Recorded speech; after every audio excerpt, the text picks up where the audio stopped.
ప్రేజగా కూడి వచ్చిన మీ అందరికి యేసుక్రీస్తు నామంలో శుభాభివందనాలు. యేసు గత కాలమంతా మనం కాచి కాపాడినందుకు ఆయనకి కృతజ్ఞతలు చెల్లిస్తూ ఈ ప్రార్థన కూడికను ఆరంభించుకుందాము. మన మధ్యన శాంతమ్మ సిస్టర్ ఓపెనింగ్ ప్రేయర్ చేస్తారు. Praise lord sister. Praise lord sister, అందరికి ప్రైజ్ లార్డ్. ప్రార్థనతో మీటింగ్ స్టార్ట్ చేసుకుందాము. స్తోత్రం స్తోత్రం స్తోత్రం ప్రభా, మహాపరిషుద్ధుడా, మహోన్నతుడా, సర్వాధికారి అయిన దేవా, సర్వశక్తిమంతుడా, దయగలిగిన మా తండ్రి, కృపగల యేసయ్యా, నీకే వందనాలు నాయనా, స్తుతి స్తోత్రాలు ప్రభా. తండ్రి ఈ దినమంతా కూడా ప్రభా నీ బలమైన రెక్కల కింద భద్రపరిచినందుకు నీకు వందనాలు ప్రభా. యొక్క సమయంలో ప్రభా యొక్క అవకాశము మాకు ఇచ్చినందుకు నీ కోట్లాది వందనాలు చెల్లిస్తున్నా ప్రభా. దయగల తండ్రి, ఈ ఆన్లైన్ ప్రార్థనలో ప్రభా నీకు వందనాలైనా మీరు దిగండి, మీ యొక్క ఆత్మ నడిపింపు దయచేయండి. వాక్యం చెప్పలే ఉన్న బిడ్డల ప్రభా మీ సులువు సాట్ను మరుగుపరుచుకొని మీ పరలోక వర్తమానం మాకు దయచేయండి ప్రభా. పరిశుద్ధుడా, మీ పరలోక మన్నాను మాకు దయచేయండి. గూఢమైన రహస్యాలను మాతో మాట్లాడండి పరిశుద్ధుడా. అయాను పరిశుద్ధ మీ యొక్క ఆత్మ నడిపింపు దయచేయండి. అద్భుత ఆశ్చర్య కార్యాలు మీరు జరిగించండి. కృపగల యేసయ్యా నీకే వందనాలు నాయన. పాటలు పాడిన వల్ల కూడా ప్రభా పాటల ద్వారా మీరు మహిమ పొందండి నాయన. పరిశుద్ధుడా నీకే వందనాలు తండ్రి, పరలోకపు తండ్రి, పరిశుద్ధుడా ఓ దేవా నీకే వందనాలు ఆయన. ఎవరికి లేని ధన్యత మాకు ఇచ్చినందుకు వందనాలు ఆయన ప్రభా. ఈ రాజులుగా యాజక సమూహం ప్రభా అయా నీ పరిశుద్ధ స్థలంలో అడుగుపెట్టే బాధ్యత ధన్యత మాకు ఇచ్చినందుకు వందనాలు ఆయన. ఇటు ధన్యత లేని వారు ఎందరో ఉన్నారు ప్రభా, వాళ్ళని కూడా కనికరించండి, కృప చూపించండి. మారు మనసు రక్షణ దయచేయండి ప్రభా. నీ రాకడ త్వరలో ఉంది ప్రభా. ఈ ఆత్మను నశించడం కూడా నీకు ఇష్టం లేదు ప్రభా. పరిశుద్ధుడా ప్రతి ఒక్కరు కూడా ప్రభా నీ వైపు తిరిగి కృపను దయచేయండి, మారు మనసు దయచేయండి, ఆత్మీయ నేత్రాలు తెరవండి ప్రభా. పరిశుద్ధుడా నీకే వందనాలైనా. పరలోకపు తండ్రి అయ్యా ఇదే తండ్రి అనుకూల సమయం అంటున్నావు ప్రభా. దేవా నువ్వే తండ్రి వాళ్ళకు మారు మనసు దయచేయండి, రక్షణ లేని బిడ్డలకు రక్షణ దయచేయండి. నీ సేవకు వెళ్ళి ఉన్న బిడ్డలందరినీ మీరు దీవించండి, ఆశీర్వదించండి. సేవల బలంగా మీరు వాడుకోండి. నీ కృపగల రెక్కల కింద కుటుంబాలను భద్రపరచుకోండి నాయన. కేబిపిఎం గ్రూప్ లో ఉన్న ప్రతి సిస్టర్ బ్రదర్స్ ను కూడా ప్రభా నువ్వు ముట్టండి, తాకండి, మంచి ఆరోగ్యాలు దయచేయండి నాయన. మీ సేవల బలంగా వాడుకోండి తండ్రి. నీ కృప వరాలతో నింపండి, ఆత్మాభిషేకం అగ్ని అభిషేకం దయచేయండి నా ప్రభా. పరిశుద్ధుడా నీకే వందనాలు యేసయ్యా.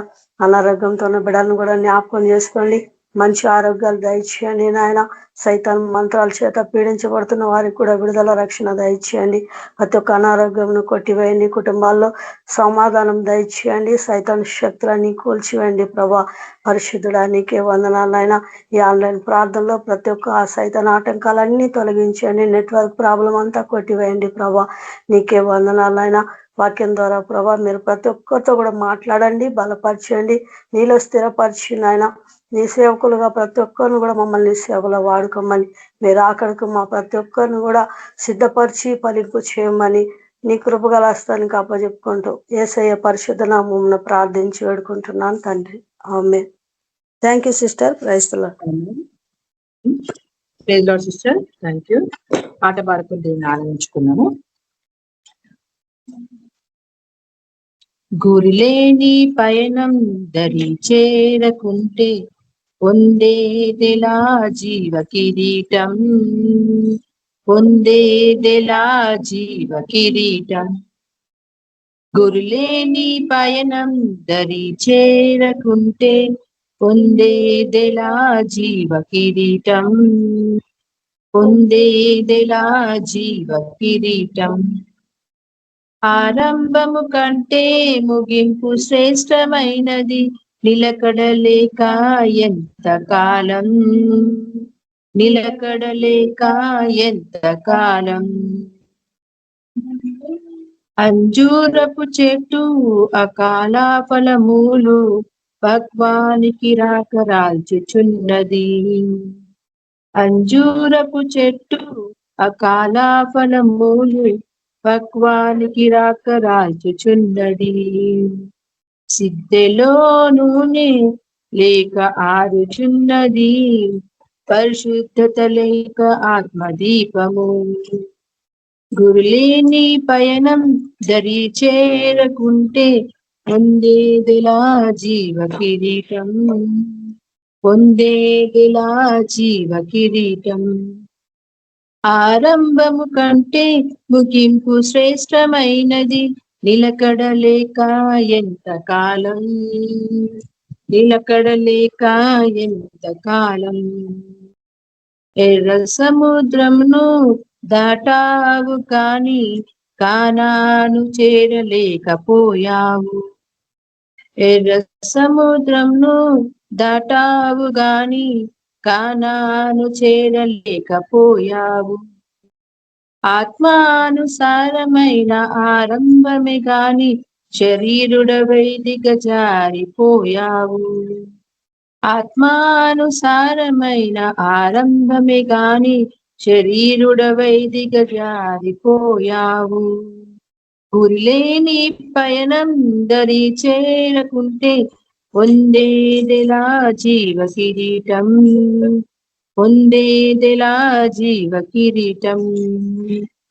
ఆరంభము కంటే ముగింపు శ్రేష్టమైనది, నిలకడలేక ఎంత కాలం, నిలకడలేక ఎంత కాలం.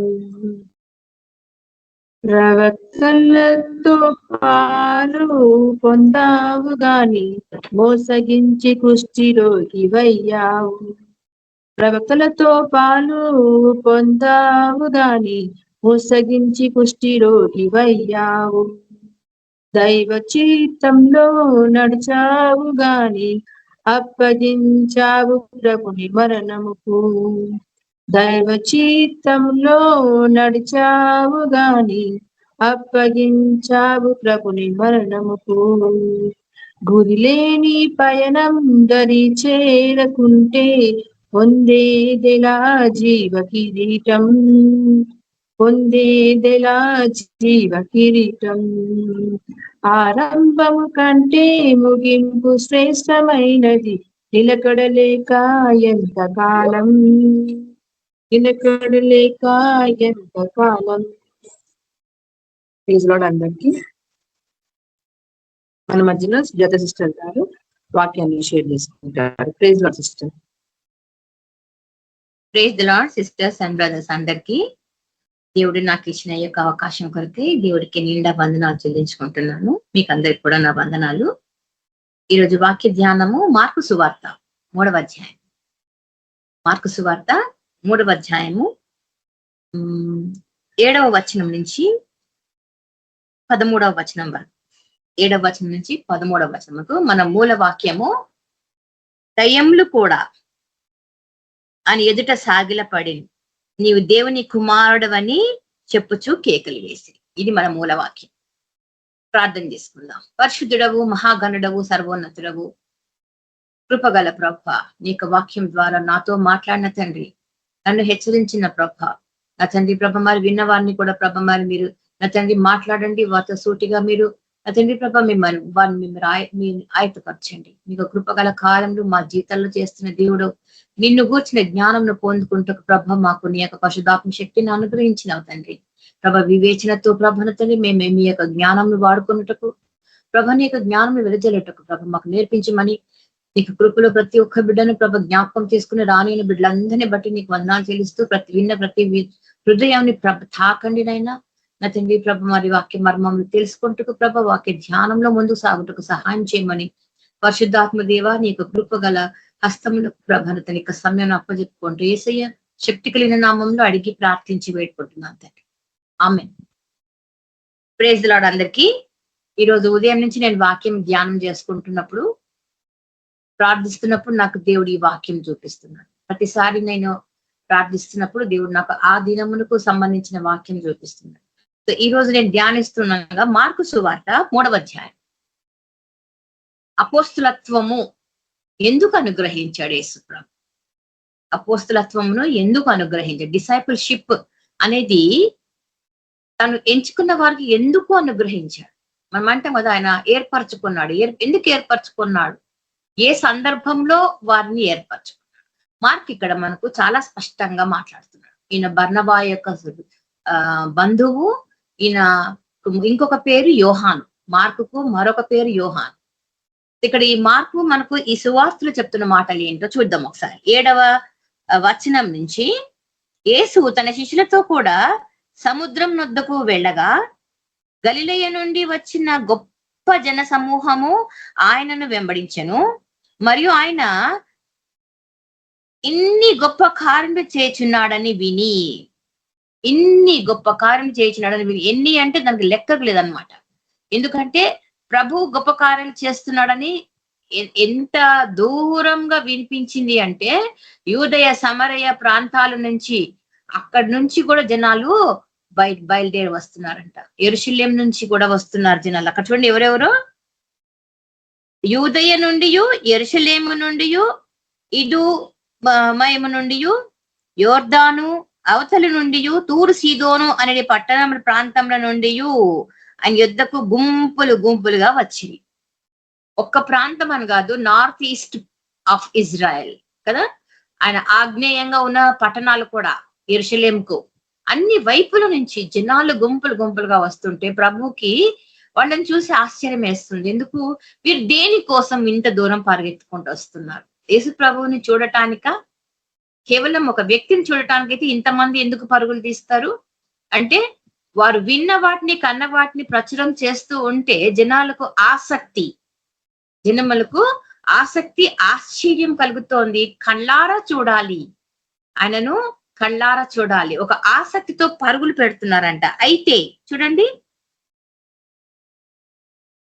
గుంపులు గుంపులుగా చూచి వారు తనకు ఇరుకు కలిగింపకుండునట్లు.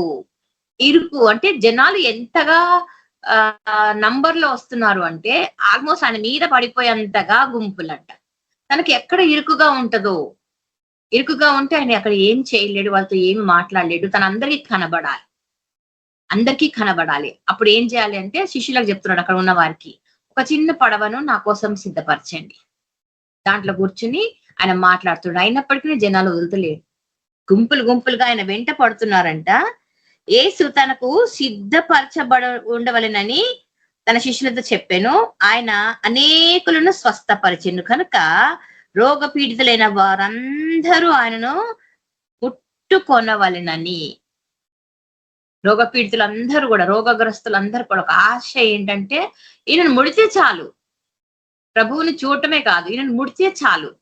అక్కడ వాళ్ళకి ఏం కావాలి అంటే యేసు ప్రభువు చేసే స్వస్థత మాత్రమే కావాలి, స్వస్థత మాత్రమే కావాలి. అంటే హృదయంలో వారు యేసు ప్రభువు గురించిన జ్ఞానము లేదు, ఆయన దైవ కుమారుడు అని తెలియదు కదండి, ఆయన దైవ కుమారుడని తెలియదు, కానీ ఆయనను చూడాలి, ఆయనను ముట్టాలి అని ఏదో చెప్తున్నాడో అది వినాలి.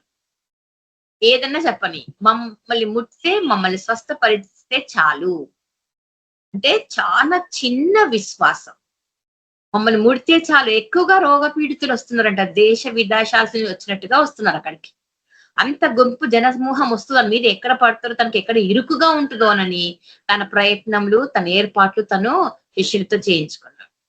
ఆ తర్వాత వాళ్ళు ముడుతున్నారు, వాళ్ళు స్వస్థపరుస్తున్నారు. ఆ తర్వాత వారు చూడండి 10వ వచనము, కనుక రోగపీడితులైన వారందరూ ఆయనను ముట్టుకొనవలని ఆయన మీద పడుచుండిరి.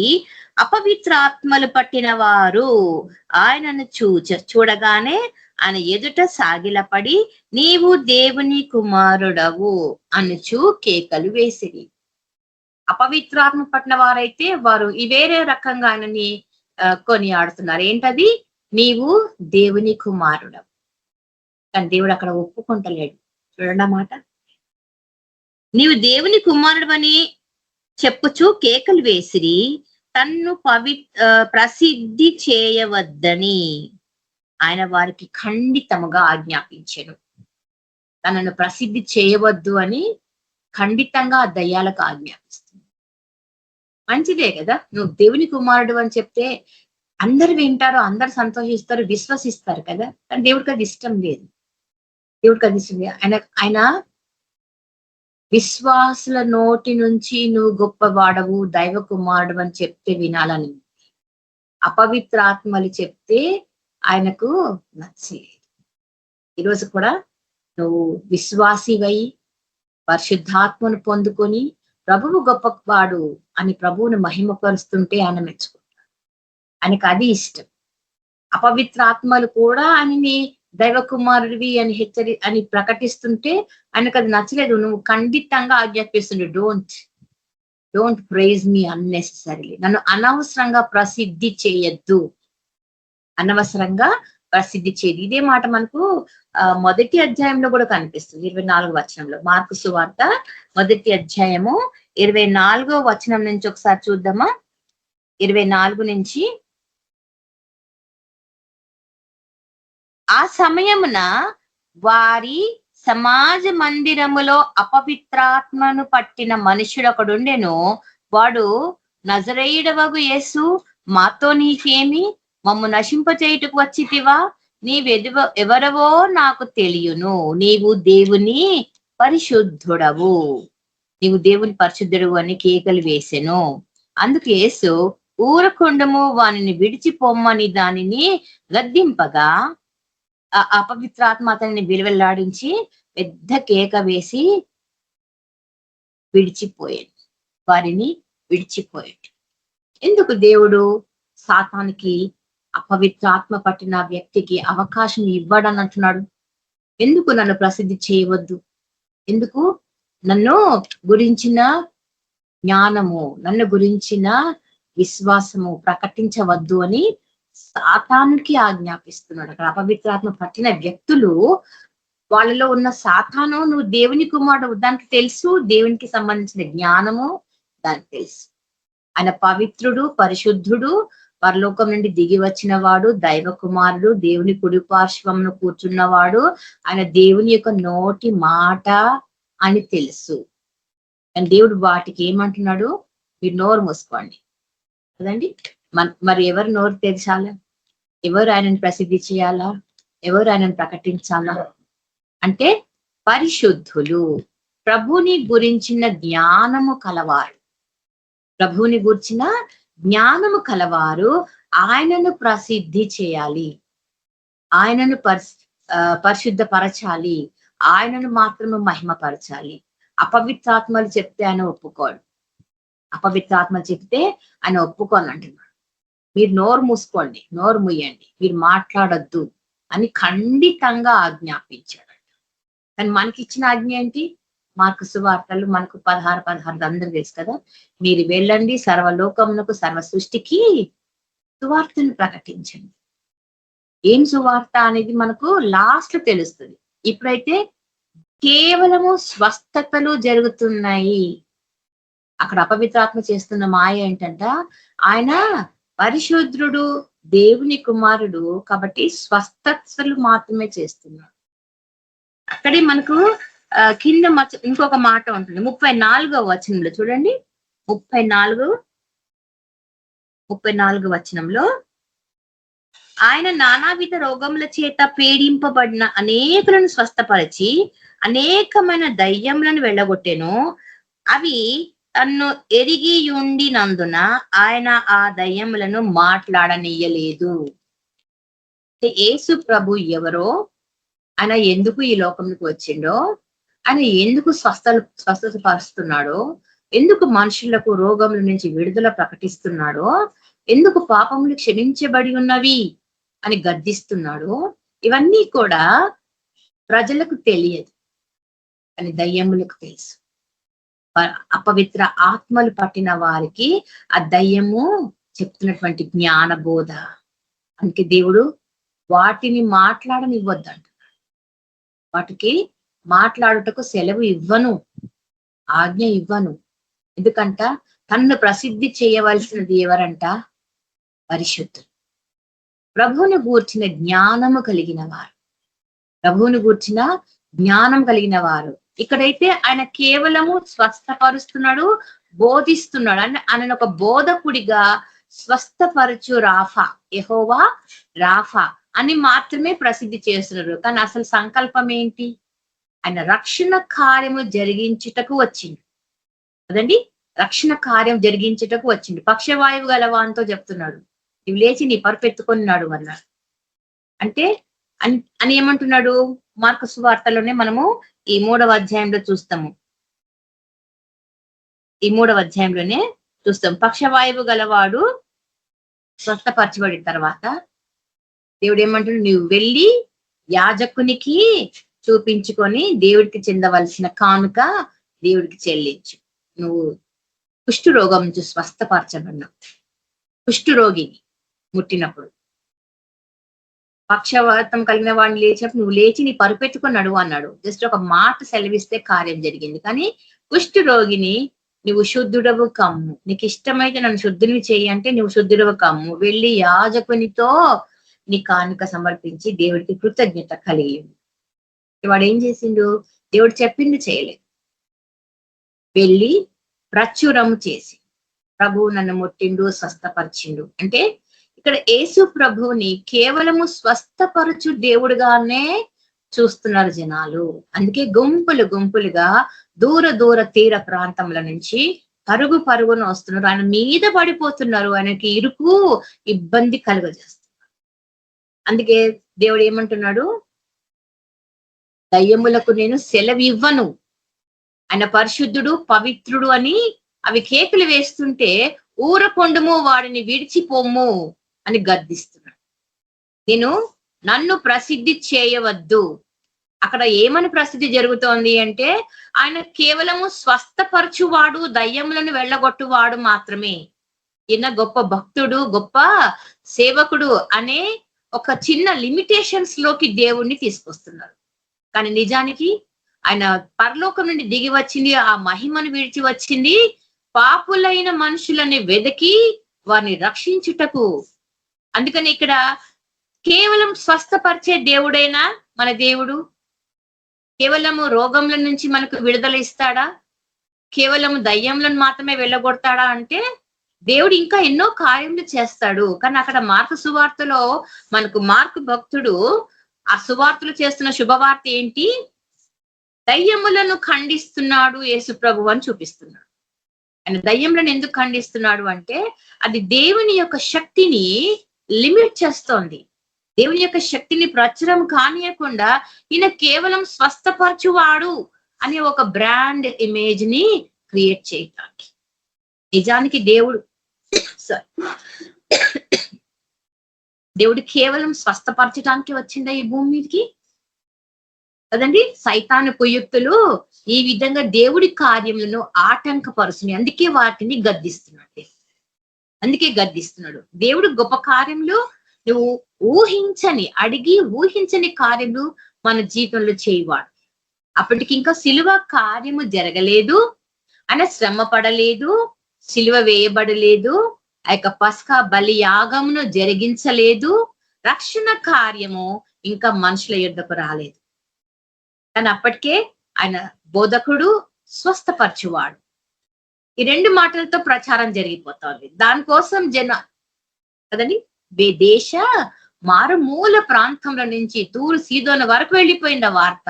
దూర భారాల నుంచి వస్తున్నారు ప్రజలు కేవలం స్వస్థత కొరకే. ఈరోజు కూడా మనకు ఈ బిగ్ మినిస్ట్రీస్ లో క్రూసేడ్స్ మూమెంట్స్ జరుగుతూ ఉంటాయి కదా, పబ్లిక్ మీటింగ్స్. వేల మంది 30, 40, 60 లక్షలు కదండి. ఆ వేల మంది ఎందుకు వస్తున్నారు అంటే ఆయన ఉఫ్ అని గాలి ఊతే దురాత్మ పారిపోతుంది, పడిపోతున్నారంట. జస్ట్ గాలి ఊదితేనే అది చూడటానికి వస్తున్నారా? అక్కడ సాక్ష్యములు విన్నప్పుడు చాలా స్వస్థతలు జరుగుతున్నాయి. ఎంతో మంది ఎన్నో రకాల రోగాల నుంచి విడుదల పొందుతున్నారు. అవి చూడటానికి వస్తున్నారా? ఎంతమంది నిజంగా రక్షణ సువార్తను వినటానికి వస్తున్నారు అక్కడికి? ఎంతమంది నిజంగా రక్షణ సువార్త వినటానికి వస్తున్నారు? ఇప్పుడు జనాలకి ఏం కావాలా? వినుట వలన విశ్వాసం కలుగును. అది ఎవరిని గురించి వినుట? యేసును గూర్చి వినుట వలన. ఈ కార్యం జరగాలి మనుషుల హృదయాలలో. అందుకే హోషయ్య భక్తుడు తన గ్రంథంలో చెప్తున్నాడు, నా జనులు జ్ఞానము లేక నశించుచున్నారు. దైవ జ్ఞానము కావాలి. నీవు దేవుని యొక్క కార్యముని ధ్యానించాలంటే, వాక్యం నీకు అర్థం కావాలి అంటే దైవ జ్ఞానంతో నువ్వు నింపబడాలి.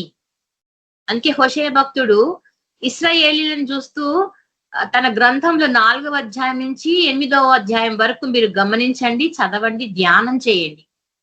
అందులో చెప్తున్న మాటలు ఏంటంట, ఇశ్రాయేలీలు జ్ఞానము లేక నశించుచున్నారు. ఇశ్రాయేలీలు తిరగని రొట్టె వలె ఉన్నారు. ఇశ్రాయేలీలు తెలివి తక్కువ పావురం వలె ఉన్నారట. ఇశ్రాయేలీలు ఉదయంన తిరుగు మేఘము వలె ఉన్నారు. ఎలాంటి పోలికలతో ఇశ్రాయేలీలని అంటే విశ్వాసులను పోలుస్తున్నాడు ఆయన. ఇశ్రాయేలీలు అంటే మనమే కదా. ఇప్పుడు మనం ఎలాంటి వారం అంటే ఉదయమున తిరుగు మేఘము వలె, టెంపరీ అనమాట ఉదయంలో మేఘం. ఎందుకంటే అప్పుడు సూర్యుడు వేడెక్కడు, చల్లదనం ఉంటది కాబట్టి ఆ మేఘంలు పెద్దగా కురవవు, కానీ అవి కనబడతాయి, మాయమైపోతాయి. ఎందుకు అంటే అవి అల్పమైనవి అన్నమాట. అవి కొంచెం వేడి ఎక్కే కొద్ది కరిగిపోతాయి. మన విశ్వాసం కూడా అలాగే ఉందా? హోషేయ భక్తుడు ఇశ్రాయేలీల గురించి చెప్తున్నప్పుడు అది ఈ రోజు మనకు కూడా వర్తిస్తుంది అనమాట. ఈరోజు మనకు కూడా వర్తిస్తుంది. ఏంటది? యేసు ప్రభువుని గూర్చిన జ్ఞానము లేకపోతే మన భక్తి ఆ విధంగానే ఉన్నది. ఆయన మనతో చేసుకున్న నిబంధన, మనతో చేసిన వాగ్దానములు మనకు గుర్తున్నాయా? మనం జ్ఞాపకం చేసుకుంటున్నామా? వాటిని ధ్యానిస్తున్నామా లేదా? చూడండి, ఇక్కడ 3వ అధ్యాయంలో ఆ మాటలు చూడండి. ఆయన కొండ ఎక్కి తనకిష్టమైన వారిని పిలువగా.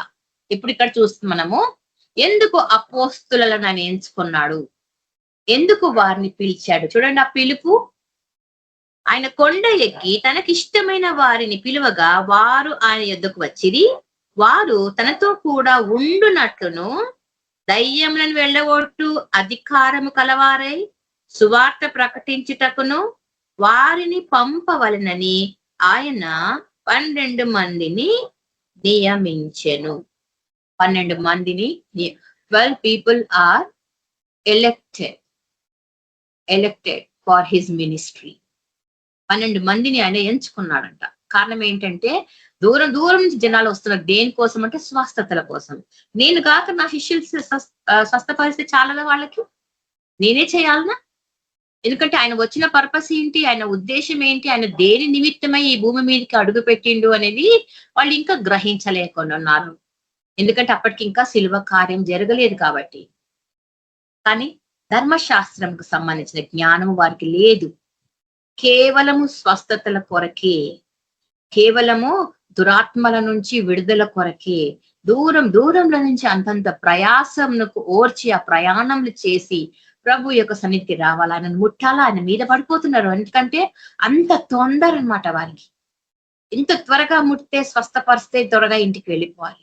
అంటే కేవలం ఒక స్వస్థత కోసము అంత ఆసక్తితో వాళ్ళు వస్తున్నారే. కానీ ఆయన ఏం చెప్తున్నాడు, ఆయన మాటల విలువ ఏంటి, ఇది తెలుసుకునే జ్ఞానం వారికి లేదు, ఆ ఆసక్తి అసలే లేదంట. కాబట్టి ఇవన్నీ గమనించిన దేవుడు అక్కడ ఏం చెప్తున్నాడంట, తనకు ఇష్టమైన వారిని, ఒక 12 మంది పేర్లు మనం ఎప్పుడు అనుకుంటుంటామో అది లిస్ట్ ఇక్కడ ఉంది. ఒక 12 మందిని తనకి ఇష్టమైన వారిని కొండ ఎక్కి అక్కడికి పిలుచుకున్నాడంట. పిలుచుకొని వాటి ఏమంటున్నాడు, వారు తనతో కూడా ఉండునట్లు దయ్యములను వెళ్ళగొట్టి అధికారం గలవారై సువార్త ప్రకటించుటకు వారిని పంపవలనని ఆయన 12 మందిని. ఒకటేమో దయ్యములను వెళ్ళగొట్టాలి. ఎందుకంటే వాళ్ళకి మనుషులకు అంత దూరం నుంచి ఎందుకు వస్తున్నారంటే కేవలం దయ్యాలు పోతే చాలు, కేవలం స్వస్థత నొందితే చాలు. దేవుడు వారి అవసరతని ఎరిగిన వాడు కనుక. ఎందుకంటే వారికి కేవలము ఈ లోకరీతి శరీర రీతి స్వస్థత కోసమే వస్తున్నారు. కానీ ఆత్మీయంగా వారికి ఉన్న రోగములను వదిలించుకోవటానికి, భయంకరమైన రోగ పీడితులై సాతాను చేత పీడింపబడుతున్న వారు ఈ లోకరీతిగా శరీర రీతిగా స్వస్థత విడుదల కోరుతున్నారు. కానీ జీవితములో దాస్యత్వము పాపమునకు సాతానుకు బందీలైపోయిన వారు విడుదల పొందాలనే ఆసక్తి ఏమాత్రం లేదు. ఎందుకంటే వారికి ఆ జ్ఞానము లేదు. అందుకే హోషేయ భక్తుడు అంటున్నాడు, నా జనులు జ్ఞానము లేక నశించిపోతున్నారు. ఈ రోజు కూడా ఎన్ని మీటింగ్స్ కి ఎంతమంది వెళ్తున్నా కూడా ఏ అవసరాల కోసమో వెళ్తున్నారు తప్ప దేవునికి గూర్చిన జ్ఞానం సంపాదించుకొనటానికి ఈ భక్తుడు ఈ రోజు ఏ మాట, ఈ రోజు ఏ అంశం పైన దేవుని యొక్క సృష్టి కార్యమును, దేవుని యొక్క అద్భుత కార్యములను, దేవుని యొక్క మర్మములను తెలుసుకుందాము అని ఎవరు పోవడం లేదు. కేవలం స్వస్థతలు, మిరాకిల్స్ కావాలి వాళ్ళకి కదండి.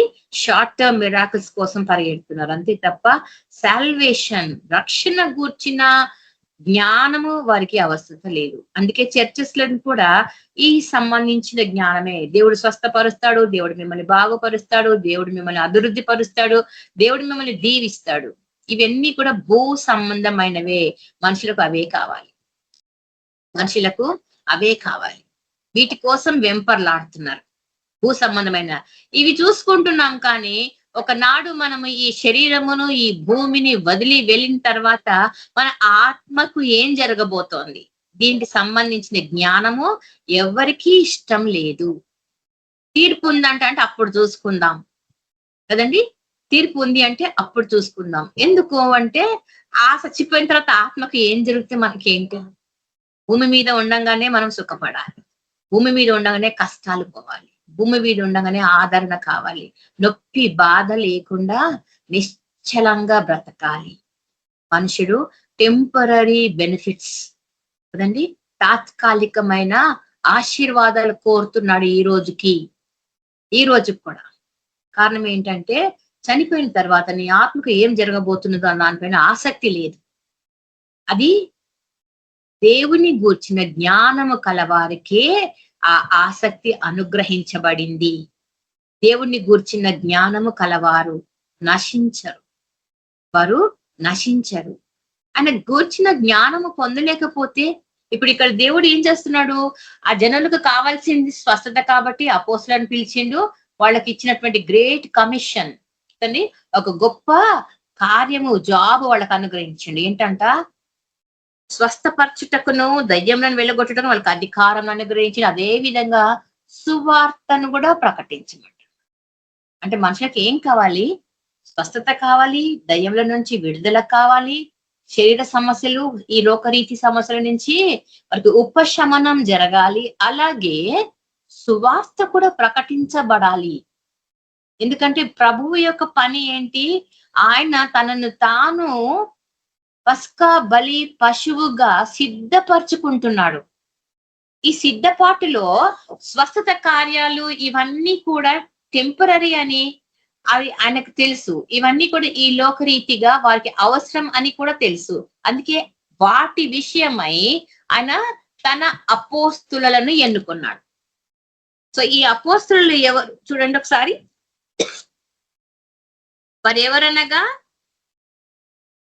12 మందిని నియమించిన వారు ఎవరనగా ఆయన పేతురు అను పేరు పెట్టిన సీమోను, పేతురు అని పేరు పెట్టబడిన సీమోను, జెబెదయి కుమారుడగు యాకోబు, ఇక్కడ ఇద్దరు యాకోబులు కనిపిస్తారు మనకు. జెబెదయి కుమారుడగు యాకోబు, అతని సహోదరుడును అగు యోహాను, వీరిద్దరికి ఆయన బోయ నెర్గేసు అను పేరు పెట్టాను.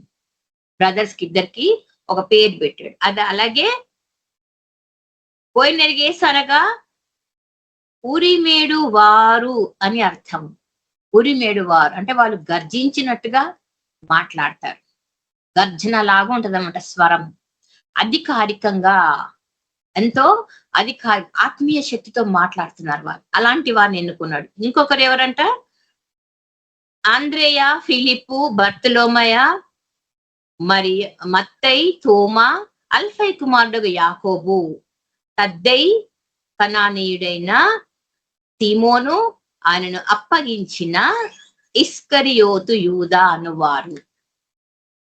ఇస్కరియోతు అని యూదా అనువారు 12 మందిని ఎంచుకున్నాడు దేవుడు. ఈ 12 మందికి ఏం అధికారం ఇచ్చిండు? దయ్యంలను వెళ్ళగొట్టుటకును, స్వస్థత పరచుటకును, సువార్త ప్రకటించుటకును. ఎందుకంటే ఆయనకు వారు ఇష్టమైన వారు. అంటే దేవుడి యొక్క గిఫ్ట్స్, కదండి. మనము ఆత్మఫలముల గురించి మాట్లాడుకుంటున్నప్పుడు కొరింథీ సంఘములో దేవుడు పరిశుద్ధ ఆత్మతో ఇచ్చినటువంటి వరములను గురించి మాట్లాడుకున్నప్పుడు ఇవన్నీ గమనిస్తుంటాం. గిఫ్ట్స్ వీరికి ఎందుకు ఇచ్చిందంటే వారు ప్రభువుకు ఇష్టమైన వారు, ప్రభువుకు ఇష్టమైన వారు, ఆత్మలో ఎదుగుతున్న వారు, ప్రభువుతో సహవాసంలో ఉన్నవారు. కాబట్టి దేవుడు వారిని తనకు ఇష్టమైన శిష్యులు అని పిలుస్తున్నాడు. కారణం ఏంటంట, ప్రభువుని గూర్చిన జ్ఞానము వీరు క్రమక్రమంగా తెలుసుకుంటున్నారు. కాబట్టే వారికి ఆ అధికారం అనుగ్రహించబడింది. ఎందుకంటే ఆయన మాటకు లోబడి ఆయనని వెంబడించిన వారు, మాటకు లోబడి వెంబడించిన వారు. కాబట్టి దేవుడు ఈ కార్యములన్నిటిని మాట్లాడుతూ ఉన్నప్పుడు మనకు ఆశ్చర్యం వేస్తుంది అన్నమాట. ఎందుకు అంటే జనములు ఇంత అల్ప విశ్వాసుల, గొప్ప కార్యం చూసిన వాళ్ళు మళ్ళీ వెనక్కి వస్తారా అంటే రారు కదండి. స్వస్థత జరిగిన తర్వాత మళ్ళీ వెనక్కి వస్తారా? మనం చూసుకున్నాం కదా, ఆ కుష్టి రోగి స్వస్థపరచబడిన తర్వాత ఆయన ఏం చేయాలా? ప్రభు చెప్పిన మాట ఏంటి? నీవు వెళ్ళి యాజకునికి కనబరుచుకొనుము. కానీ మాట విన్నాడా? వినలేదు. ఆయన వెళ్ళి ఊరంతా ప్రచారం చేసిండు, యేసు ప్రభు నన్ను ముట్టిండు, స్వస్థపరిచిండు అని. అక్కడ జరగవలసిన కార్యం ఏంటి? ముందు ప్రభువుకి వెళ్ళి కృతజ్ఞతగా కానుక అర్పించాలా. ఆ కృతజ్ఞత లేదు. సువార్త ప్రకటించడానికి దేవుడు చెప్పకముందే వెళ్ళిపోయింది. చాలా మంది సేవకులు ఈరోజు అదే జరుగుతారు. కృతజ్ఞత లేకుండా సువార్త కార్యం చేసేస్తారు, అద్భుతాలు చేసేస్తామని చెప్పి ప్రచారం చేసుకుంటూ తమను తాము మోసగించుకుంటారు. ఎందుకంటే పిలుపు లేదు వారికి, పిలుపు లేదు. పిలుపు లేకుండా సువార్త సేవ చేస్తాను అంటే, మనకు బ్యాప్టిజం ఇచ్చిన రోజు పాస్టర్ గారు మనకు వాగ్దానం ఇస్తారు, బ్యాప్టిజం వాగ్దానం అని. నాకు ఇచ్చిన వాగ్దానము, మా ఇంట్లో ఒక్కసారి నేను, మా అమ్మ, మా తమ్ముళ్ళు, ఇద్దరు తమ్ముళ్ళు బ్యాప్టిజం తీసుకున్నప్పుడు మాకు ఇచ్చిన వాగ్దానం అదే. మీరు వెళ్ళి సర్వలోకమునకు వెళ్ళి సర్వ సృష్టికి సువార్తను ప్రకటించండి. సర్వలోకంలోకి వెళ్ళి ఒక వాగ్దానం, బ్యాప్టిజం వాగ్దానం, అది మనం దేవుడు అనుగ్రహించింది అనుకుంటాం. కానీ మళ్ళీ మనం ప్రార్థన చేస్తున్నప్పుడు, వాక్యం చదువుతున్నప్పుడు మనకు ఆ పిలుపు ఎన్నో రకాలుగా వినిపిస్తుంటారు. నిశ్చయత, పిలుపు యొక్క నిశ్చయత. కానీ ఇక్కడ ఇశ్రాయేలీయులకు దేవుడు ఏం చెప్తున్నాడు? నా జనులు జ్ఞానము లేక నశించిపోతున్నారు. ఇప్పుడు నా జనులు అంటే అందులో నువ్వు నేను కూడా ఉంటాం, మన ఇంటి వారు ఉంటారు, మన బంధువులు, మన స్నేహితులు, మన మిత్రులు. జ్ఞానము లేక నశించిపోతున్నారు. ఇప్పుడు దేవుడు అపోస్తులకు ఇచ్చినటువంటి ఆ యొక్క ఆజ్ఞ ఏంటి? ఆ గ్రేట్ కమిషన్ అంటే, మీరు వెళ్ళండి, స్వస్థపరచండి, దయ్యంల నుంచి విడుదల కలిగించండి, అలాగే సువార్తను ప్రకటించండి. అంటే నీకు ఏం జరగాల? దేవుడికి సంబంధించిన జ్ఞానము కలిగి ఉండాలా. అది లేకుండా నువ్వు వెళ్ళి చేయబెట్టి ప్రార్థన చేస్తే అది ఎదురుదాంతది దయ్యం కదండి. ఒకసారి కూడా చెప్పినట్టున్నా నేను ఈ మాట. ఆల్వాల్లో ఒక బ్రదర్ ఉంటారు, ఆయన ప్రార్థన చేయడానికి వెళ్ళారు ఇంటికి. మా ఇంటికి కూడా అప్పుడు మేము అంత విశ్వాసపు లోతులు లేం, కానీ అప్పుడు బిగినింగ్ లో మా ఇంటికి వచ్చినప్పుడు ఆయన చెప్పే ఎగ్జాంపుల్స్ అన్నమాట. వెళ్ళి ప్రార్థన చేస్తుంటే ఆ దయ్యం ముందు తలుపులు మూసేసిందంట. ఆ బ్రదర్ ప్రార్థన చేస్తూ ఆయన్ని తలుపులు మూయమన్నాడు. ప్రార్థన చేస్తుంటే విపరీతంగా కొట్టింది ఆయనని ఆ దయ్యం. తలుపులు తీసుకొని పరుగున బయటకు వచ్చాడు. కారణం ఏంటంటే దేవుని యొక్క సంకల్పము, దేవుని యొక్క పిలుపు లేకుండా సేవా ప్రయత్నం చేస్తున్నారు. కారణం ఏంటంటే దేవుడికి సంబంధించిన జ్ఞానం లేకుండా, వాగ్దానానికి సంబంధించిన జ్ఞానం లేకుండా, దేవుని యొక్క నిబంధనలు గూర్చిన జ్ఞానం లేకుండా సువార్త సేవ చాలా మంది చేస్తున్నారు. కానీ అది ఫలభరితం కాదు. ఎందుకంటే సాతానుకు కూడా తెలుసు. ఇక్కడ మనం చూసినాం కదా, 2 సందర్భాలలో సాతాను నీవు దైవ కుమారుడివి, మమ్మల్ని నశింప చేయడానికి వచ్చినావా అని ఒక సందర్భంలో అంటే, మరొక సందర్భంలో నీవు పవిత్రుడవు పరిశుద్ధుడవు అని కేకలు వేసింది. అంటే దయ్యంలో కూడా తెలుసు దేవుడు అతి పరిశుద్ధుడు, దేవుడు దైవ కుమారుడు, ఆయన ఈ లోకమునకు విడుదల కొరకే, మనుషుల యొక్క పాపంలో నుంచి విడుదల కొరకే వచ్చిందని తెలుసు. వాటికి ఆ జ్ఞానం ఉంది. అందుకే దయ్యాలు వేదాలు చెప్తాయి అంటాం కదండి సామెత. ఎవరైనా బాహటంగా మాట్లాడుతుంటే దయ్యం కూడా వేదాలు మాట్లాడుతుందంట. అంటే వాటికి ఆ జ్ఞానం ఉంది. పడిపోయిన దేవదూతలకు ఆ జ్ఞానం ఉంది. ఎందుకంటే పరలోక మహిమను, పరలోకపు ఆనందంను అనుభవించిన వారు అహంకారము, గర్వము వారిలో ప్రవేశించినప్పుడు పడద్రోయబడిన వారు. కాబట్టి దేవుని యొక్క పరలోకంకు సంబంధించిన జ్ఞానం వరకు ఉంది. మనం యోబు గ్రంథంలో చూస్తాం కదా, ఒకానొక దినమున సాతాను కూడా ఆయన సన్నిధిలోకి ప్రవేశించి దేవుడితోటి ఛాలెంజ్ చేసింది. అంటే దానికి ఆ ప్రవేశం దొరికింది. ఆ రోజు దానికి కూడా ప్రవేశం కలిగించింది. అది దేవుడితో ఛాలెంజ్ చేసింది. నీ దేవుడు చెప్పినప్పుడు దేవుడు ఛాలెంజ్ చేస్తుంది. ఎందుకు? యోబు విషయంలో నా కుమారుడు, నా సేవకుడు అయినటువంటి యోబుని గురించి నీకు తెలుసా అంటే దేవుడికి ఎంత నమ్మకం అంటే యోబుని రెఫరెన్స్ గా తీసుకున్నాడు. అలాగే నిన్ను నన్ను కూడా దేవుడు రెఫరెన్స్ గా తీసుకోవాలి.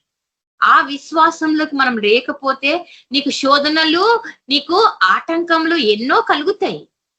కానీ వాటిని నుంచి విడిపించువాడు నీ దేవుడు. ఎందుకంటే నీలో ఉన్నవాడు ఈ లోకాన్ని జయించిన వాడు. కాబట్టి ఆ దేవుని నువ్వు ఆశ్రయించక కేవలం స్వస్థతల కోసము, కేవలము దయాల నుంచి విడుదల కోసము పరుగులు తీస్తూ మార్మూల ప్రాంతాలకు ఎవరిని పడితే వారి దగ్గరికి పరిగెత్తుకుపోవడం కాదు. మనకి ఇచ్చిన వర్క్ ఏంటి? మీరు వెళ్ళి సర్వలోకమునకు వెళ్ళి సర్వ సృష్టికి భూదిగంతముల వరకు సువార్తను ప్రకటించండి. అంతే. అదొక పిలుపు. ప్రతి ఒక్కరికి పరిశుద్ధాత్మను పొందుకున్న వారికి ఇది ఒక పిలుపు. ఈ పిలుపుకు లోబడి నువ్వు సేవ చేస్తే దేవుడి గొప్ప కార్యములు నీ వల్ల జరిగిస్తాడు. ఎందుకంట ఆ అపోస్తులకి ఇచ్చినటువంటి వరం ఏంటి? మీరు స్వస్థపరచండి, దయ్యముల నుంచి వారికి విడుదల ప్రకటించండి, అదే విధంగా సువార్తను ప్రకటించండి. ఎందుకంటే వారు దేవుడికి ఇష్టమైన వారు. ఈరోజు మనం జ్ఞాపకం తీసుకున్నాము, మన దేవుడికి ఇష్టమైన వారము. లేదంటే మనము కూడా నశించిపోతున్న అజ్ఞానులమా? నశించిపోతున్న అజ్ఞానులమా? చూడండి ఒక మాట, మార్కు సువార్త. మీరు వెళ్ళి సర్వలోకమునకు వెళ్ళి సర్వ సృష్టికిని సువార్తను అంటే శుభవార్తను ప్రకటించండి. ఎందుకంట ఆయన జనులు జ్ఞానము లేక నశించిపోవచ్చు. మనం చేయాల్సిన పని ఇప్పుడు అదే. జనులు జ్ఞానము లేక నశించిపోతున్నారు. మరి ముందు మనము జ్ఞానము పొందాలి, తర్వాత ఆ జ్ఞానమును ప్రకటించాలి. ఆ జ్ఞానం నువ్వు ప్రకటించకపోతే, మనం హోషేయ గ్రంథంలో హోషేయ భక్తుడు కొన్ని అంశాలను చెప్తున్నాడు ఇక్కడ. చూడండి, హోషేయ గ్రంథము 4వ అధ్యాయము 6వ వచనంలో, జ్ఞానము లేకపోవటం వలన నా జనులు నశించుచున్నారు. ఆయనకి ఎంత వేదన దుఃఖం ఉంది. మొన్న మనం దానియేలు గురించి విన్నాం కదా. దానియేలుకి ఎంత వేదన దుఃఖం ఉంది అంటే, ఆయన బబులోనులో ఉండగానే యేసు ప్రభు ఆయనని దర్శన రీతిగా యెరూషలేమును చూపించేది. బబులోనులో ఉండగానే దర్శన రీతిగా యెరూషలేమును దాని స్థాన చలనమును చూపించింది. అది ఎంత పాడైపోయిందో, జనములు ఏ విధంగా ఉన్నారో, జనములకి ఎంత అవిధేయత ఉన్నదో అని ఆయనకు బబులోనులో ఉండగా వచ్చిన దర్శనం. అలాగే ఇశ్రాయేలుల పట్ల దేవుడికున్న దర్శనం ని హోషేయ భక్తుడు చెప్తున్నాడు. ఎందుకు జనులు అజ్ఞానుల వల్లే ఉంటున్నారు? ఇప్పుడు మనం చాలా మంది క్రైస్తవులను చూస్తున్నాం కదా. ప్రభు గురించి తెలుసు అంటాం. ఏం తెలుసు అంటే వాళ్ళు ఏం చెప్పలేరు. ఎందుకంటే మాకు చెప్పనీకి రాదు, కానీ తెలుసట. ఇది ఎక్కడ వితండవాదన మనకు అర్థం కాదు కదండి. నీకు దేవుడి గురించి తెలిసినప్పుడు దేవుడికి చెప్పడానికి నీకు ఏంటి ఇబ్బంది? దేవుడిని గురించి ప్రకటించడానికి నీకు ఏమి అడ్డం చెప్తోంది? ఎందుకు ఆటంకము జరుగుతోంది అంటే దురాత్మ నిన్ను వెంబడిస్తోంది. అందుకే నీలో హెసిటేషన్, చెప్పాలా వద్దా, ఇప్పుడు చెప్తే బాగోదేమో, ఇది కాదేమో, ఇట్లా కాదేమో, ఇంకొక రోజు చెప్తా, ఇట్లా పోస్ట్పోన్మెంట్ చేసుకుంటారే కానీ ప్రభుని గురించి స్పష్టంగా చెప్పలేని వారు చాలా మంది ఉన్నారు. క్రైస్తవులు పేరుకు మాత్రం క్రైస్తవులే, పేరుకు మాత్రం ఇశ్రాయేలీయులే, దేవుడి యొక్క గొప్ప కార్యాలను చవి చూసిన వారే, ఆయన యొక్క స్వస్థతలు, విడుదల, ఆయన దాస్యం నుంచి ఏ విధంగా వారిని నడిపించిండో కదండి. 40 సంవత్సరాలు మనం నిన్న విన్నాం కదా.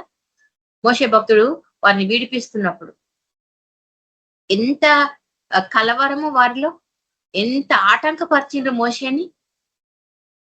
అంతమంది 6 లక్షల మంది బయలుదేరినప్పుడు ఇద్దరైనా మిగిలింది అంటే ఎన్ని తరాలు గతించిపోయినాయి. కార్యములను చూసి కూడా కళ్ళు తెరవలేని వారు, హృదయ కాఠిన్యముతో దేవుడి యొక్క గొప్ప కార్యమును చూడలేని వారంట. మీరు చూడలేని వారు.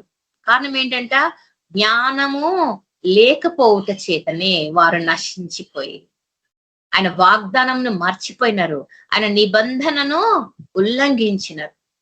ఎందుకు అంటే వారికి దేవునికి దూరం అవటానికి ఈ లోకరీతి కష్టాలు, ఈ లోకరీతి రోగాలు, ఈ లోకరీతి నష్టాలు, క్రమక్రమంగా కష్టాలు, రోగాలు, వేదనలు పెరిగే కొద్దీ దేవుడికి దూరం అవుతూ వచ్చినారు. ఈ రోజుకి విశ్వాసులకు ఇదే పరిస్థితి. కష్టం రాగానే, నీకు నష్టం రాగానే, నీకు రోగం రాగానే, ఇక్కడున్నాడు దేవుడు, ఏడి దేవుడు అని ప్రశ్నించే వారి నంబర్ ఎక్కువైపోతుంది. కానీ ఇది దేవుడు నాకు ఏదో పాఠం నేర్పిస్తున్నాడు దీనిలో అని వివేచించే జ్ఞానం ఎంతమందికి ఉంది? అందుకే అంటున్నాడు హోషేయ భక్తుడు, నా జనులు జ్ఞానము లేక, ఇవి ఈ రోజు విశ్వాసులు అందరూ కూడా నశించిపోతున్న వారే. ఎందుకంటే వారిలో మార్పు లేదు, మారు మనసు కలుగటం లేదు. నేమ్ సేక్ అంటాం, నామకే వాస్తే అంటాం కదండి, ఫర్ నేమ్ సేక్. జస్ట్ పేరుకే విశ్వాసులు, పేరుకే క్రైస్తవులు. ఇక క్రైస్తవులే ఇట్లా ఉంటే అన్యుల సంగతి ఏం చెప్దాం మనం కదండి. వారి గురించి అసలు మనం ఏమన్నా ఆలోచించగలమా? అందుకే మొదట తీర్పు యూదుల నుంచే, తీర్పు ముందు క్రైస్తవుల నుంచే, దేవుడిని ఎరిగిన వారి నుంచే తీర్పు మొదలవుతుంది. ఎందుకంటే దేవుడిని ఎరిగి కూడా అజ్ఞానిగా జీవిస్తున్న వారు దేవుడికి క్రమక్రమంగా దూరం అవుతున్నారు. తర్వాత మనుషులుగానే కాదు, హృదయంలో, ఆలోచనలో కూడా వాళ్ళు యేసుకు దూరం అయిపోతున్నారు.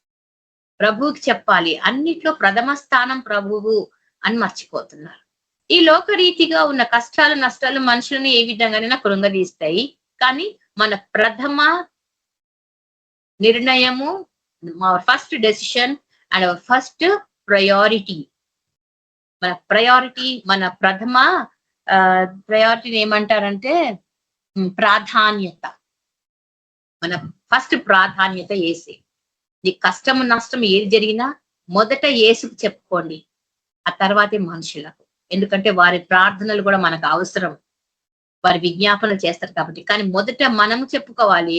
ప్రభువు దగ్గర నువ్వు సన్నిధిలో గోజాడకుండా, ప్రభువుకు మొర పెట్టుకోకుండా, మనుషులతో నువ్వు ఎన్ని చెప్పుకున్నా అవి వ్యర్థము. ఎందుకంటే వారు ప్రార్థన చేస్తారు కానీ విశ్వాసం నీలో లేదు. నీ విశ్వాసమే నిన్ను స్వస్థపరచెను అంటాడు కదా, నీ విశ్వాసమే నిన్ను పాపరోగం నుంచి క్షమిస్తుంది. అందుకే మొదట మనల్ని, మన హృదయాన్ని పరీక్షిస్తున్నాడు దేవుడు. అందుకే ప్రభువుకు సంబంధించిన జ్ఞానంను కలిగిన వారై ఉండాలనేది ఆయన ఎంతగానో కోరుకుంటున్నాడు. ఒకటి వాక్యాన్ని తిరస్కరిస్తున్నారంట. దేవుడి జ్ఞానం లేని వారు ఏం చేస్తారంటే వాక్యంను తిరస్కరిస్తారు, వాక్యం పట్ల నిర్లక్ష్యం కలిగి ఉంటారు. రోజు చెప్పే వాక్యం అయితే క్యాలెండర్ లో నేను కూడా చదువుకుంటాను దేవుడి వాక్యం రోజు అంటారు కదండి. అంటే ధ్యానం చేయటానికి మనసు అంగీకరించదు, కేవలం వాక్యం, అది కూడా మంచి వాక్యము, మంచి వాగ్దానం అయితే సంతోషము. ఈరోజు దేవుడు నాతో సరిగ్గా మాట్లాడలేదు, ఈ వాక్యం బాగలేదని చెప్పి వెళ్ళిపోయే వాళ్ళు చాలా మంది. నిర్లక్ష్య ధోరణి, వాక్యము నిర్లక్ష్య. దేవుడు ఏమంటున్నాడు, నా జనులు జ్ఞానం లేక ఎందుకు నశించిపోతున్నారంటే ఇదొక మూడవ కారణం. వాక్యం పట్ల నిర్లక్ష్యం జరుగుతుంది. అలాగే లోకాచారాలను అనుసరించటానికి మొగ్గు చూపుతున్నారు. లోకము దాని ఆచారములు ఆకర్షణీయం కదండి, లోకము దాని ఆచారములు ఆకర్షణీయము. ఆ ఆచారాల వెంబడి పరిగెత్తే వాళ్ళు తమ ప్రెస్టీజ్, తమ స్టేటస్ వీటిని చూపించుకోవటానికి ముందుకు వస్తున్నారు. కాబట్టే ప్రభువుని గూర్చిన జ్ఞానము వారికి లేకపోతుంది. అందుకే వారు నశించు దారిలో ఉన్నారు, నశించడి దారిలో ఉన్నారు. ఆధ్యాత్మికంగా ఇలాంటి వారే బలహీనులైపోతున్నారు. ఆధ్యాత్మికంగా బలహీనత, శరీర రీతిగానే కాదు, శరీరము ఎలాగూ రోగములతోటి బలహీన పడుతోంది, ఆత్మీయ రీతిగా కూడా వారు బలహీనులవుతున్నారు. సత్యవాక్యములకు చెవియొగ్గటం లేదు. ఎందుకంటే సత్యవాక్యము అందుబాటులో ఉంది ఈరోజు కదండి. బైబిల్ నీ చేతిలో ఉంది, వాక్యము నీ చేతిలో ఉంది. యేసు ప్రభు నీకు సమీపంగా ఉన్నాడు. ఆయన మాట చేత నిన్ను ఆదరిస్తున్నాడు, మాట చేత నీకు వాగ్దానం చేస్తున్నాడు, మాటతో నీతో నిబంధన చేసుకుంటున్నాడు. కానీ ఆ వాక్యంని నువ్వు దూర పెడుతున్నావు, ఎందుకంటే నిర్లక్ష్య ధోరణి. నిర్లక్ష్య ధోరణి. అంటే వాక్యంకి ఇవ్వవలసిన ప్రాధాన్యతను మనం ఇవ్వటం లేదు. అంటే గౌరవించాలి. వాక్యంను గౌరవించడం అంటే యేసు ప్రభుని గౌరవించడం. నువ్వు దేవుని గౌరవించకుండా, ఆయన వాక్యం వినకుండా కార్యంలో జరగాలి అంటే దేవుడు ఏ విధంగా చేస్తాడు కదండి? దేవుడి పట్ల నీకు గౌరవం ఉందా? ఆయన వాక్యం పట్ల నీకు గౌరవమే లేదు, కానీ దేవుడు కార్యం చేయాలి. దేవుడు చూస్తూ ఊరుకుంటున్నాడా? ఇవన్నీ జరుగుతుంటే దేవుడు ఎందుకు ఊరుకుంటున్నాడు అని ప్రశ్నిస్తాడు. వాక్యం పట్ల గౌరవం, సత్య వాక్యంకు దూరం అయిపోతున్న ప్రజలున్నారు. తర్వాత దేశంలో పాపము, మోసము, అనైతికత, ఆధ్యాత్మిక అంధత్వము. దేశంలో ప్రజలు ఎందుకు మోసపోతున్నారు, అజ్ఞానులు ఎందుకు అవుతున్నారు అంటే పాపము విచ్చలవిడిగా పెరిగిపోతుంది. మోసము, ఒకరినొకరు సొంత అన్నదమ్ములు, అక్కచెల్లెలు, తల్లిదండ్రులు, తల్లి పిల్లలు ఒకరినొకరు మోసం చేసుకోవడానికి ఎగ్గబడుతున్నారంట, పోటీ పడుతున్నారంట. మోసం పెరిగిపోతుంది. అనైతికత, ఇమ్మొరాలిటీ అంటాం. నైతికత్వం లేదు కదండి, నైతిక బాధ్యతలు అంటాం కదా, ఆ నైతికత లేదు, ఇమ్మోరల్ గా బిహేవ్ చేస్తుంది. అనైతికత పెరిగిపోతుంది. అలాగే వారికి ఆత్మీయ అంధత్వం, అంటే స్పిరిచువల్లీ దే ఆర్ బ్లైండ్. ఆత్మీయంగా గ్రుడ్డితనంలో ఉన్నారు వారు. అంటే వాక్యంలోని సత్యము ఎరగలేకపోవటం, వాక్యంలోని సత్యము ఎరగలేకపోవటం. కారణం ఏంటంటే వాక్యంను ధ్యానించకపోవటమే. నాకు తెలుసు అన్ని అంటున్నారు. మళ్ళీ బైబిల్ అంతా నాకు తెలుసు, ఆదాం దగ్గర నుంచి ప్రకటన గ్రంథం వరకు నాకు అన్ని తెలుసు, కానీ ఏం తెలుసు అంటే చెప్పలేదు. దేవుని యొక్క వాక్యంను నువ్వు ధ్యానించలేకపోతున్నావు, విశ్లేషించలేకపోతున్నావు. ఆయన యొక్క అనుదిన నిబంధన కార్యక్రమములు, ఆయన వాగ్దానములని నువ్వు ఎత్తిపట్టి ప్రార్థన చేయలేకపోతున్నావు. కారణం ఏంటంటే నీలో ఆ జ్ఞానం లేకపోవటమే, ఆ జ్ఞానం కొదువగా ఉండటమే. అందుకే అన్యుల సహవాసంని కోరుకుంటున్నారు. ఎందుకు జనులు నశించిపోతున్నారు అంటే అన్యుల సహవాసంని కోరుకుంటున్నారు. వారి సహవాసంలో ఆకర్షణ ఉంది, వారి సహవాసంలో అత్యున్నత స్థాయి ఉంది. అంటే ప్రివిలేజెస్ అండ్ స్టేటస్ అంటాం కదా, ఆ హై లెవెల్ గొప్ప గొప్ప వారితో పరిచయాలు పెరుగుతాయి. మనకు ఏదో ఒక రీతికి వారు మనకు అవసరపడతారు. గొప్ప వారితో పరిచయాలు పెంచుకోవాలి. ఎందుకు అంటే శారీరక డంబం, అది శారీరక డంబము. ఇది సాతాను ప్రయోగమే. నేత్రాశ, శరీరాశ, జీవపు డంబం. డంబము అంటే ఫాల్స్హుడ్ కదండి. ఇది లేని వాటిని ఉన్నదిగా కల్పించి చెప్పడం అన్నమాట. మాకు 4 కార్లు ఉన్నాయి, 3 లారీలు ఉన్నాయి, ఓ పెద్ద మేడ ఉంది, నాకు ఒక ఫామ్ హౌస్ ఉంది, నాకు తోటలు ఉన్నాయని చెప్పడం ఏమీ లేదు. మళ్ళా ఎవరి కోసం ఈ అబద్ధాలు అంటే ఆత్మీయ అంధత్వంలో ఉన్నారు కాబట్టి అన్యుల సహవాసం కోసము వారిని మెప్పించటానికి చేస్తున్న ప్రయోగాలు ఇవి. వారిని మెప్పించటానికి అబద్ధాల కల్పన. అబద్ధములకు జనకుడు ఎవరు? సాతాను. అంటే వాడి శిష్యుడిగా మారిపోతున్నాం. అన్యుల సహవాసంలో ఇవన్నీ జరుగుతానికి దేవుడు అన్య సహవాసం వద్దంటున్నాడు కదా. మనం చూసినాం దావీదు విషయంలో, సొలొమోను విషయంలో.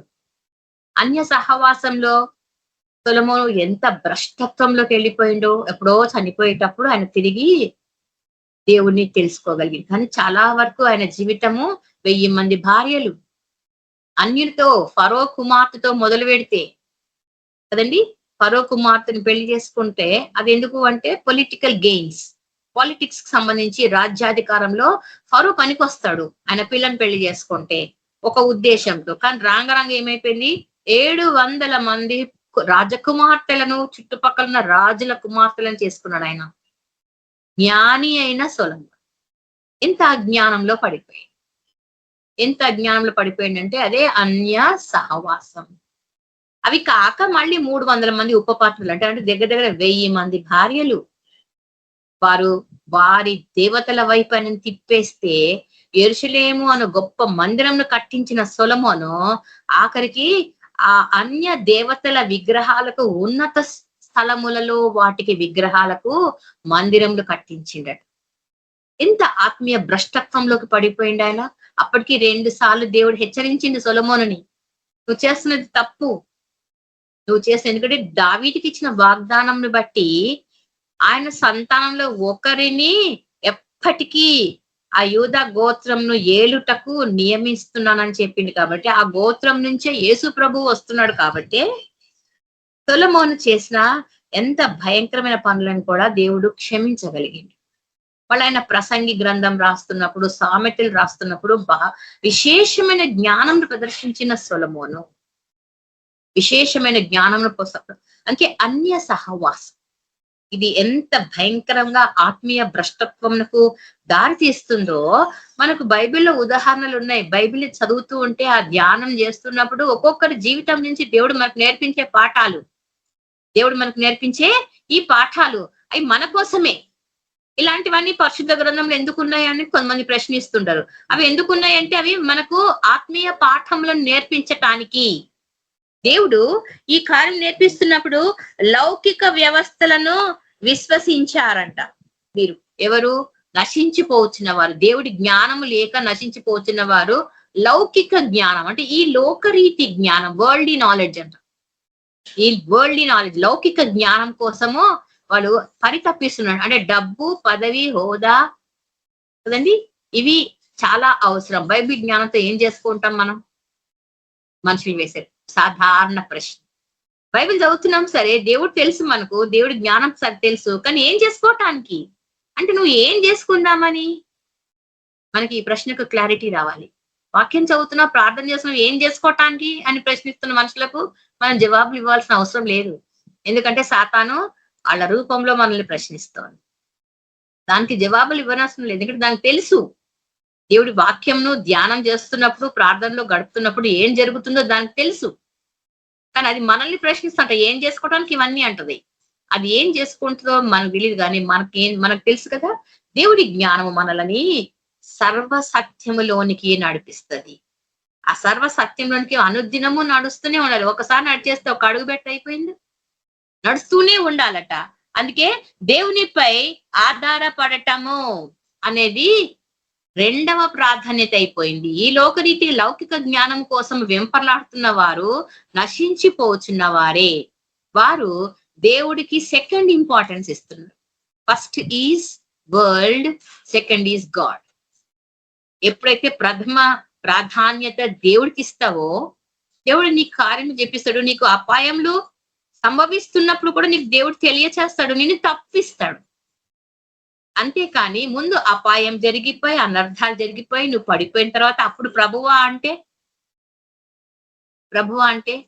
దేవుడు మన అజ్ఞానాన్ని క్షమిస్తాడు, కానీ ఆ అజ్ఞానానికి సంబంధించిన నష్టంని మాత్రం మనం భరించాలి కదండి. అందుకే వాక్యంను ధ్యానించటానికి మనకు ధ్యానించలేకపోతున్నాము అంటే సమయం లేకపోతుంది, ఆరోగ్యం సహకరించలేకపోతుంది, చిన్న చిన్న రీజన్స్ చెప్తాం. కానీ ఎట్లయినా సరే వాక్యంను ధ్యానించడానికి విశ్వ ప్రయత్నం మనం చేయాల్సిందే. ఎందుకంటే మనలో ఉన్న పరిశుద్ధాత్ముడు మనకు సహాయం చేస్తాడు.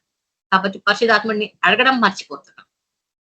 పరిశుద్ధాత్ముడిని అడగాలి అనేది పరిశుద్ధాత్మ మనకు నేర్పిస్తున్న ప్రథమ బోధ. అన్నిటికీ దేవుడు ఉన్నాడు, మనకు దేవుడు తోడై ఉన్నాడు. అడగాలి అనేది మనం నేర్చుకోవాలంట. ప్రభువు ఈ రోజు కూడా ఈ నశించిపోతున్న వారి కొరకే వచ్చిండు కాబట్టి, స్వస్థతలకు మాత్రమే కాదు, మనుషులకు విడుదల మాత్రమే కాదు, మనుషులకు విమోచన జరగాలి అని ఆయన ఉద్దేశం. కాబట్టి శిష్యులను ఎన్నుకున్నాడు, శిష్యులకు పనులు అప్పగించినాడు, కానీ ఆయన కార్యం నెరవేరుస్తున్నాడు. ఆ కార్యం గురించిన జ్ఞానము నీకున్నదా? ఆ కార్యం గురించి నువ్వు వివరిస్తున్నావా? ఎందుకంట అదే కదా జ్ఞానము అని బోధిస్తున్నాడు దేవుడు. నా ప్రజలు జ్ఞానము లేక నశిస్తున్నారు. ఎంత మంది ఈరోజు దేవుడిని ఎరగకుండానే చనిపోయినారు. ఆత్మలు ఖచ్చితంగా నరకానికి వెళ్తాయి, ఎందుకంటే దేవుని తెలుసుకోలేకపోయినారు. అవకాశం ఉన్న వారికి కూడా అది మనము చెప్పలేకపోతున్నాం. ఇప్పుడు యూట్యూబ్ లో మీరు చూడండి, ఎంత మంది దైవ వాక్యములు, దేని మర్మములు దేవుడు తెలియజేస్తున్నాడు, కానీ వినేవారు ఎంతమంది కదండి. దాంట్లో వేరే ఆకర్షణ కూడా ఉంది. కాబట్టి దేనికి పడిపోతున్నారు? లోకాశక, లోక ఆకర్షణక, దైవ వాక్యమునక ప్రథమ స్థానము దేనికి ఇస్తున్నాం? First priority to God. First priority to God. God is never a secondary priority. God is never a second. నిన్ను చేసింది నీ సృష్టికర్త. ఆయనను ధ్యానించకుండా, ఆయనను స్మరించకుండా, ఆయనను గురించి తెలుసుకునకుండా నువ్వు ఇంకా దేని గురించి తెలుసుకున్నా నీ అశాశ్వతమైన జీవితంలో ఈరోజు ఉండి రేపు ఈరోజు ఉండి రేపు మాయమైపోయే గాలి బుడగ లాంటి మన జీవితాలలో కదండి, మన టెంపరరీ లైఫ్. మనం ఇక్కడ వచ్చింది ప్రయాణికులుగా, వెళ్ళిపోవాలి ఒక రోజు. మన permanent residency is in heaven కదండి. శాశ్వతమైన మన నివాసము పరలోకం. దేనికి ఇంపార్టెన్స్ ఇస్తున్నాం? ఇప్పటికీ కూడా ప్రతి సమస్యకి మొదట దేవునికి అప్పగించండి. మీ చింత యావత్తు నాకు అప్పచెప్పండి. మీ గురించి చింతిస్తున్నాను. మనం చింతిస్తుంటే ఆకాశం వైపు ఎట్లా మోరెత్తుకొని చూస్తుంటే, చెట్లను చూసుకుంటా, ఎక్కడో పక్షులను చూసుకుంటూ అదొక లోకంలోకి వెళ్ళిపోతుంది మైండ్. నీకు దానికి పరిష్కారం వస్తుందా? అదే ప్రభు సన్నిధిలో గోజాడితే ఈ సమస్యకు పరిష్కారం, మార్గం చూపిస్తాడు దేవుడు. కాబట్టి ఆయనకు సంబంధించిన బైబిల్ జ్ఞానంను పొందుకోవాలి అనేది దేవుడి హెచ్చరిక. ఈరోజు దేవుడి యొక్క హెచ్చరిక. మనకు సమయం మించిపోతుంది కాబట్టి నేను ముగిస్తాను. హోషేయ ప్రవక్త ఇశ్రాయేలుని ఏమంటున్నాడు? తెలివి తక్కువ జనం, తెలివి తక్కువ పావురం అన్నమాట. తెలివి తక్కువ పావురం అంటే ఇది ఈ లోకరీతిగా టెంపరరీ వాటి కోసం ఆశ పెట్టుకుంటున్నారట ఇశ్రాయేలు. నిజమైన దేవుడిని వాగ్దానం చేసిన వాడు నమ్మదగిన వాడు. ఆ నమ్మదగిన దేవుణ్ణి వదిలేసి నమ్మకం లేని మనుషుల పైన ఆధారపడుతుందంట ఈ పావురం. ఇశ్రాయేలు తెలివి తక్కువ పావురం అంటాడు ఆయన. ఇశ్రాయేలు తిరగని రొట్టె వంటి వాడు అంట. అంటే పైకి మృదువుగా మెత్తగా కనబడుతుంది కానీ లోపల పచ్చి పచ్చిగానే ఉండి ఎంతకు మార్పు చెందనిది అనమాట. అంటే పైకి భక్తిగా చూస్తున్నారు వీరు. ఇశ్రాయేలీలు అంటే మనమే విశ్వాసులం. పైకి భక్తిగా కనబడుతున్నాం కానీ లోపల లీనంగా మన అంతరంగము ఇంకా మారు మనసు పొందకనే ఉన్నది. పైకి మాత్రం మనం విశ్వాసులం. ఆమె క్రిస్టియన్, ఆమె బార్న్ అగైన్ క్రిస్టియన్ అని చెప్పుకుంటూ ఉంటాం గొప్పగా ఇంగ్లీష్ లో మళ్ళా. కానీ నిజానికి అసలు విశ్వాసంనే వదిలేసి క్రిస్టియన్స్ అని చెప్పుకుంటున్నాం. ఈ సర్వేల దగ్గర తొందరగా బయటపడతారు మన క్రిస్టియన్స్ కదా. సెన్సస్ సర్వేస్ అంటాం కదా, ఇక్కడ త్వరగా బయటపడతారు. క్రిస్టియన్ అంటే కాదంటారు, ఎందుకంటే అక్కడ వాడు హిందూ అని రాస్తాడు. కానీ మళ్ళీ బయటకు వచ్చినాక మేము క్రిస్టియన్స్ అని పండగ చేస్తాం. తిరగని రొట్టె వంటి వారంటే వీరు. అలాగే ఉదయమున కనబడే మేఘము వంటి వారు. అంటే ఉదయంలో కనబడే మేఘం వంటి వారు అంటే విశ్వాసము కష్ట సమయంలో బిగినింగ్ లో చాలా బాగుంటారు. పొద్దున పూట ఆమె బిలీవర్, ప్రార్థన చేస్తారు. ఎండ వచ్చే కొద్దీ ఆ మేఘం ఏమైపోతుంది? కరిగిపోతుంది. మార్నింగ్ కనపడే మేఘము మధ్యాహ్నానికి కరిగిపోతుంది. ఎండ అంటే కష్టాలు నష్టాలు వచ్చేసరికి విశ్వాసం కరిగిపోతుంది. అందుకే హోషేయ భక్తుడు ఇశ్రాయేలును గమ్మత్తుగా పలకరిస్తున్నాడు కదండి. ఏంటంటది? ఉదయమున మేఘము వంటి వారు, అలాగే తెలివిలేని పావురం వంటి వారు, తిరగని రొట్టె వంటి వారు. పైకి భక్తి పరులుగా కనిపించినప్పటికీ అంతరంగంలో వారు దేవుని యొక్క తత్వమునే ఎరుగరట. దేవుని యొక్క తత్వమునే ఎరుగరు. ఎందుకంటే తమకు తెలియకుండానే వారు ఆత్మీయంగా బలహీన పడిపోతున్నారు. దేవుడు మనకి ఈరోజు ఈ వాక్యముల ద్వారా నా ప్రజలు జ్ఞానము లేక నశించిపోతున్నారు. కాబట్టి మనం ఏం కావాలంట? జ్ఞానమును పెంపొందించుకోవాలి. ఆ జ్ఞానము పొందుకోవాలి అంటే మనకు 2వ పేతురు అని అపోస్తలుడైన పేతురు రాసిన 2వ పత్రిక 1వ అధ్యాయము చూడండి. 1వ అధ్యాయము 5వ వచనం. ఆ హేతువు చేతనే మీ మట్టుకు మీరు పూర్ణ జాగ్రత్త గలవారే మీ విశ్వాసమును అందు సద్గుణమునందు జ్ఞానమును, జ్ఞానమునందు ఆశా నిగ్రహమునందు సహనమునందు భక్తిని, భక్తి అందు సహోదర ప్రేమయు, సహోదర ప్రేమయందు దయయు అమర్చుకొనుడి. ఇవి మీకు కలిగి విస్తరించిన ఎడల అవి మన ప్రభువైన యేసుక్రీస్తును గూర్చిన అనుభవ జ్ఞానం విషయంలో మిమ్మును సోమరులైనను నిష్ఫలులైనను కాకుండా చేయును. ఇన్ని గుణాలని మనం జ్ఞాపకం చేసుకుంటూ అనుభవ జ్ఞానము కలిగిన వారమే మనం జీవించాలని దేవుడు కోరుకుంటున్నాడు. ఇక చిన్న వాక్యం దేవుడు దీవించిన గాక ప్రార్థన చేసుకుంటాం.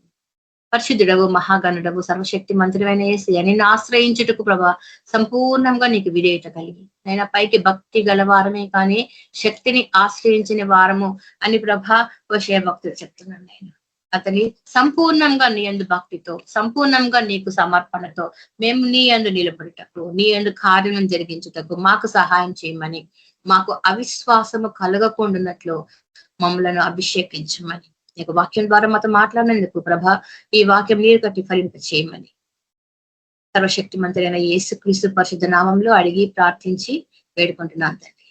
ఆమేన్. Thank you sister. Praise the lord. Sister మన మధ్యలో జాన్ బ్రదర్ ఆశీర్వాదం ఇస్తారు. John brother praise lord. Praise lord brother. Swaraj brother మీరుంటే మీరు ఇవ్వండి ఆశీర్వాదము. Sister praise lord. Sister praise lord brother. అందరికీ ప్రైజ్ లార్డ్. ఆశీర్వాదం ఇవ్వండి. దయచేసి కళ్ళు మూసుకోండి, ఆశీర్వాదం ఇస్తాం. మన ప్రభువైన యేసుక్రీస్తు కృప, శాంతి, సమాధానం ఇక్కడ కూడి వచ్చిన ప్రతి ఒక్క బిడ్డకి ఇప్పుడు ఎల్లప్పుడు సదాకాలం తోడైండను గాక. ఆమేన్. ఆమేన్. సిస్టర్ అందరికీ ప్రైజ్ లార్డ్. ప్రైజ్ లార్డ్ అందరికీ. Sisters and brothers praise lord. అందరికీ praise lord. Praise lord. Praise lord అందరికీ. Praise lord. Praise lord.